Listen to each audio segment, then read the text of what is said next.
Hello, fellow comic book lovers, collectors, and aficionados. Vin Crew here with this. Well, I guess it's back to his weekly bitch. And just before I start on the book, excuse me, I'm kind of fighting a cold. Just wanted to take a minute and thank everybody for, well, it was only a couple of months. It wasn't intentional, I just, not to touch on personal stuff. I don't really like to do that, but real quickly, I'm a foster parent to a couple of special needs children who, during this last 6 weeks of summer, had no summer school or after school things to take up their time. So it was literally me with the boys 24/7 every day. And if you have any special needs children with high energy, you kind of know how that can be all inclusive. And so, and I loved it. I loved being able to get to know the boys quite a bit better. And so, but that was basically it. So, and I wanted to say I would be remiss not to thank the people that reached out and wondered if I was still alive and okay. Comic Fan, Ira, Tony Wynot Art, Michael Jocko, on and on. There were quite a few others. And, if I don't mention you, please, you're still in my heart, my prayers, and I thank you for that. But, no, it wasn't nothing intentional. So let's get on to what everybody's here for, huh? Let's get on to the comics. All right. So like I said, I hadn't died and I hadn't stopped buying books. So I've got a ton to get through here. So my goal is this video, I really don't want to get into that full blown, hot book, TV, movie, blah, blah, blah. I'll touch on a little bit of it, but let's face it, I'm 2 months behind, so a lot of this has already been touched on. I don't want to rehash it, but and then I want to touch on some trades. I did a lot of trades, and then if I have some time to show a few more books. So let's get on to it here. The first one here, speaking of been talked about already to death, is this book right here is the Justice Society #1, 1992, first appearance of Jesse Quick. That is not the reason I want to talk about. I want to talk about Jesse Quick and the fact that she's been cast for the Flash television show, which someone on Google Plus brought up an interesting storyline in the Flash series that really made some sense to some extent. I think it might play a little bit into that story arc. We'll see. I mean, when you think about it, they've now cast Jesse Quick, they've cast Jay Garrick, they've added Wally West, and they got Barry Allen. So they got 4 hero speedsters. And so there is a story arc in the second series of Flash, which starts with this issue right here, number 95, 96, 97, and 98. And now there's Jesse Quick right there. Now, if you think about it, if you kind of switch this out a little bit too, Jay Garrick, you have to switch that out, but if you were to think that Impulse might be actually Wally West and Wally, who's the main Flash, could be Barry Allen, you know how that could kind of play into things. So, and then it goes all the way through 99 and then ends off on 100. So, and there are some DC Universe versions of those. My friend Evan Leahy was lucky enough to pick that up. I'm not saying that that's what they're going to run that story arc on, if there is even a story arc that's going to involve all the speedsters. However, it just seems kind of interesting, I guess. All right. Okay. Another thing that was brought up recently, all the people that bought Suicide or Legends #3, thinking that was the first Suicide Squad. It unfortunately is not. It is in this book right here, The History of the DC Universe, Book 2. Let's see if I can bring it in right there. There's your Suicide Squad right there.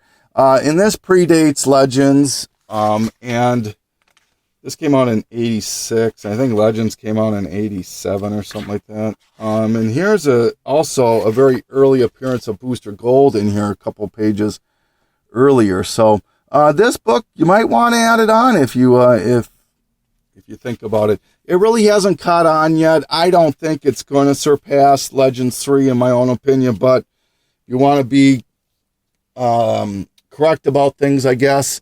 That predates Legends 3. All right. Weave World is going to be optioned into, I think it's Clive Barker. Yeah. It's going to be optioned into a television show, I want to say. I know it's optioned, and please, when you hear the word optioned, that means that it's just one rung up from the bottom. It's still a long way from being actually seen on TV or a movie, okay? So, but anyway, this book you might want to add onto your list. It was from the Epic imprint. I don't think there's a lot of movement on this book. If there is, it's a prestige format already, so I don't know. I paid a couple of bucks for it, so, you know, if you see it, you might want to pick it up, I guess.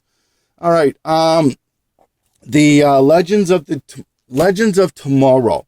God, I forget the person in charge of the show itself. I want to say Guggenheim, but I know I'm way off on that one. But read an article, or a friend of mine pointed me towards an article, I guess, that he directed the writers to read 2 specific story arcs to glean some information for storylines or story ideas for Legends of Tomorrow. The first one was Justice League Europe, which I wasn't going to break that out. That's, you know, everybody knows about Justice League Europe. But the other one was this miniseries right here. Time Masters Vanishing Point, issue number 1, issue number 2, 3, 4, 5, nice reverse flash here, and 6. And what this story does is it revolves around, for some reason, it revolves around when Batman died in Final Crisis on number 7 here, or number 6, excuse me, and how they're bringing him back, finding him in the time, because apparently when Darkseid hit or killed Batman, didn't kill him, but hit him, it knocked him back into time, and so, you know, so we'll see, but, you know, that's something you might want to keep an eye on. There is a variant for number 1. I do own that variant. I just couldn't find it. I can't find my tees, my DC tees. They got to be buried into some of these boxes here, but yeah, if you can find the Time Masters Vanishing Point. All right. And that was basically all I wanted to talk about for TV and blah, blah, blah, blah, blah. So let's move on to some trades that I did. And oh my God, it's been 2 months. So if I butcher this, please, please, please forgive me. Correct me if I give credit to somebody else, or if I missed a book or gave it to somebody else, I apologize. What I'm going to do is, if they don't have a YouTube channel, I don't know how comfortable they feel with me mentioning their full name. So I'm just going to go ahead and just do their first name. Now, if you want to, the people that actually did the trade, I'm not mentioning your name, you can definitely use me as a reference or whatever. I don't know. You know what I'm saying? If you initiate some trades with some other YouTubers, and you can mention that you did some trades with me. All right, so the first one was with a fellow named Joe. And what I got from him was, I got Batman Detective number 9, just trying to work on that run. A bunch of Deadpool cores. I got number, what the hell is that? Number 1, number 3, number 4, which is pretty popular cover right now with the Guns N' Roses swipe there. Number 7, I'm going to pause this just for a second.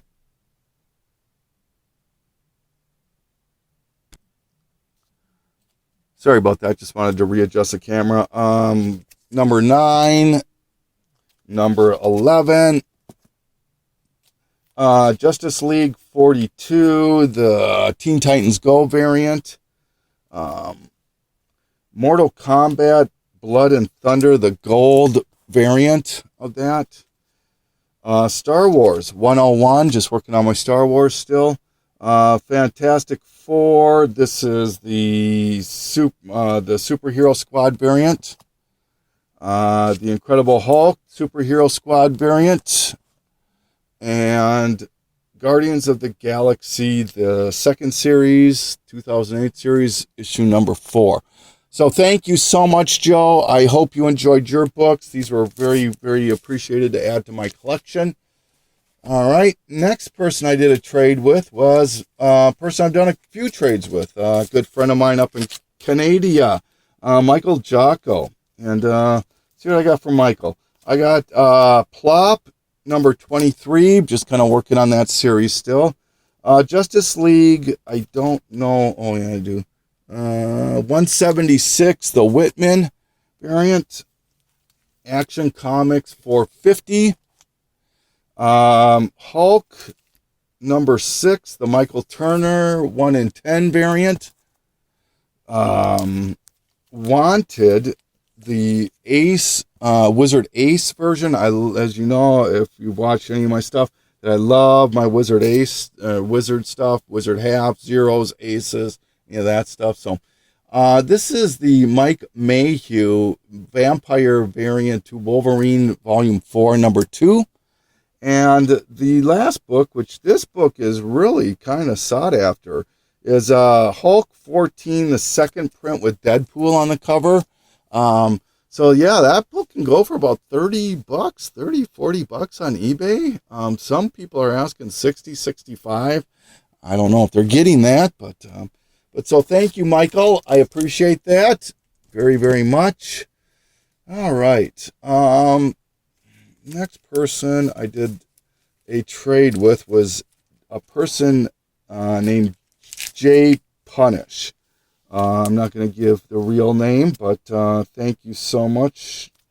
What I got from him was I got the Guardians of Nowhere. That's a Gwenom variant.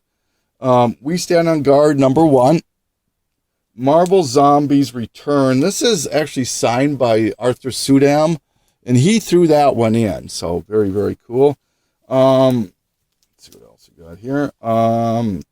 This is the Deadpool Secret Wars Stan Lee Greg Horn variant.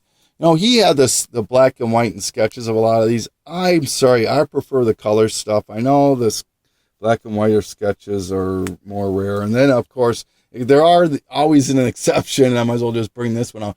This is Wolverine number 1, volume 6, the Sacramento Comic-Con, Greg Horn black and white. I did like this black and white better than the color for some reason, so I did choose to go black and white on that. This is the Comic Exposure G.I. Joe 214 variant. Shown that, a few people have shown that. I just love that cover. My God, that's a beautiful cover. This is the Amazing Spider-Man Renew Your Vows number 1, the J. Scott Campbell variant. Once again, I like the color better than the black and white. Then I'm going to show the last book. I ended up doing 2 trades with him, and oh my God, I forgot one of his books. But the second trade, I got a comic. I think it's Comic Exposure Ant-Man number 1 variant. I don't know why I didn't pull that out. I'll try to get that into another video. But the book I wanted the most was this one right here. This is the Christopher action figure for number 4, I believe this is, the Boba Fett. Now with this one, you could not get this on the stands. The stores didn't carry it. Well, they carried them, but they had to buy them directly from Christopher himself. And so I really wanted this one. The black and white, once again, much harder to find, but I like the colors. I just do. So, and then the big book. Oh my God. You talk about a book that is causing so much conversation on the Google Plus sites right now. It's unbelievable. It has to be this book right here.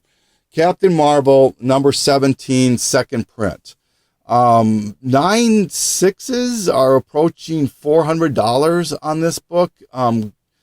So it's crazy on this book. Nobody knows the print number. And let me touch on something too. There's somebody out there in the comic community who's professing to know print numbers on comics before they are released. I'm sorry, unless you work for DC and you know the print numbers, I'm sorry. Unless it's an exclusive that they're guaranteeing that this print number was at 3,000 or 5,000. If somebody is telling you before a book was out that it's the lowest print number ever of a particular character, I'm going to highly question that, okay? They have no access to those numbers until they're released about a month or so later, okay? So it's up to you if you want to take these particular these individual people's words for it, but I don't know. Anyways, even this book, they do not know the true print run on this book. And this was released how long ago? They're speculating that this is about 1,000 to 1,300 print run there. So, yeah. So, thank you so much. I appreciate that, Jay Punish. Man, oh man. And then the last trade that I did was with Undisputed Frost. He had put up a video a little while back. He was looking for a New Mutants 98. I didn't have 98. I didn't have an extra one, but I reached out to him. I said, hey, I do have some books you might be interested in. If you don't get your first Deadpool, let me know and let's see what we can do. So, long story short, we ended up talking, and he ended up sending me, this was a throw-in. This is the all-new Captain Marvel #1, the comic book. Is that the Defense Fund? Yeah. But this was definitely the book I definitely wanted. Oh my God. There are a few variants that just really I've got on my list of wanting big time, obviously the Mary Jane Venom, any of the Venom variants, but this one was probably nestled right in between the Adam Hughes Supergirl 23 and the Spider-Man one is this book right here, Wolverine Origins #10, the third Claw variant. I believe this is a 1 in 100. Is that what it is? I think it's a 1 in 100 retailer exclusive, but this book sells still on eBay raw for about $150 to $200. It's an extremely sought after book. I mean, take away the cover itself and the coolness factor. This is the first appearance of Daken, which is, an added bonus. But, oh, my God, I'm so happy to have that book as well in my collection. So thank you so much for that, Undisputed Frost. I definitely appreciate that. And any of you guys, if you're up for another trade, just reach out to me anytime, and I'll be happy to do another trade with you. So let's see. Yeah, I've got a little bit of time. I just thought I would try to get into some of these books that I've bought recently.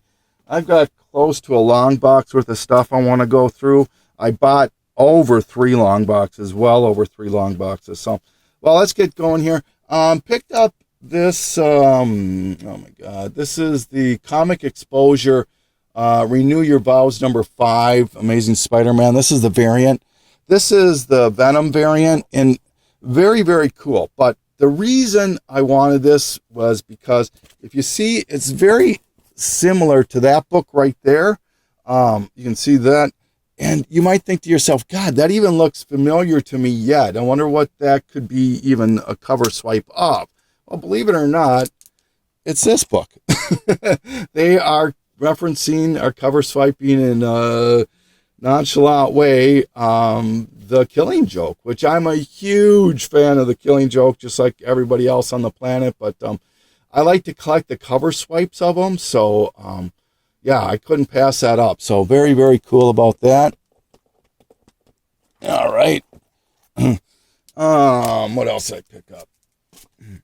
Picked up this. This is a little puppy right here. This is one that you might want to add onto your radar. A lot of commotion about Punisher being cast on the Daredevil series of Netflix. So what this is not a trade paperback, but it's a comic format. It's not even a prestige format actually, but this reprints Daredevil 183, 184, and 257. And I think it's an awesome cover to begin with. I think once people catch on to it, yeah. So this book, it's another little bit of controversy going on with this particular book. If you look up recallcomics.com, which I'm a big fan of that site, they added a recent addition to a printing error. And that was for this book right here, which is the Edge of Spider-Verse #2, first appearance of Spider-Gwen. This is the variant. For some reason, if I'm remembering this right, because boy, this was a long time ago that I got these books.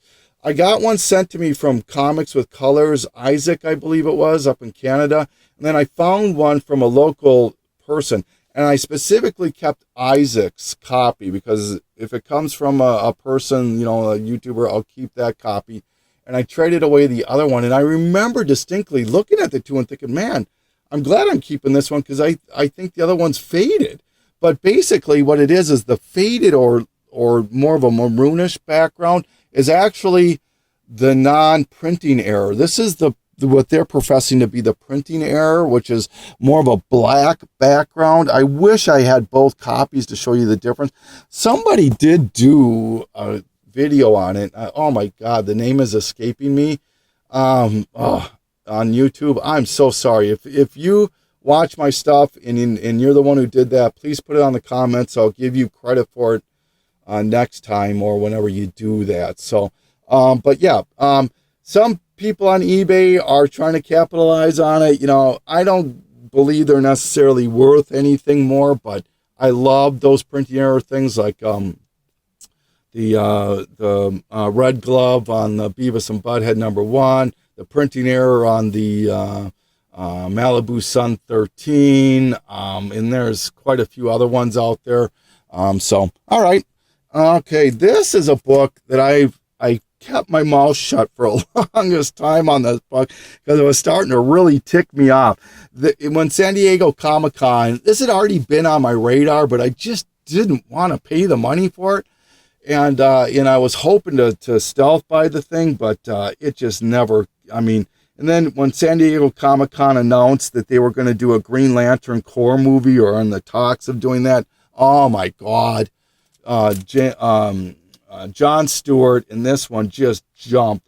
And I've always known that this is going to be a hot book in the near future, all right?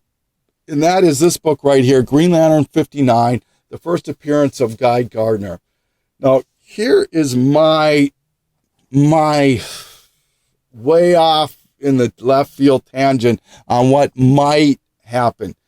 If Deadpool does well with Marvel, which it looks like it's going to be an awesome, or not for Marvel, but for Fox or whatever, Warner, I think DC is going to do a rated R movie. And I think that if that does happen, that it's going to either be this character or it's going to be Lobo. And I don't know.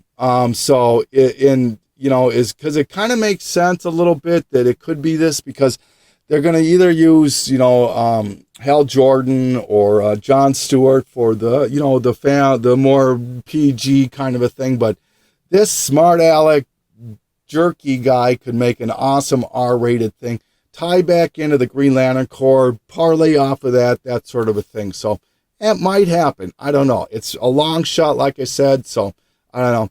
I got to readjust my camera. I'm going to pause here. Sorry about that. I don't know why this thing keeps falling backwards. But anyway, so I wasn't able to stealth buy this book. I ended up paying $45, which to be honest is still a steal for this book. If you look at eBay, you can't touch this book for under $200 now. This used to be a $60 book.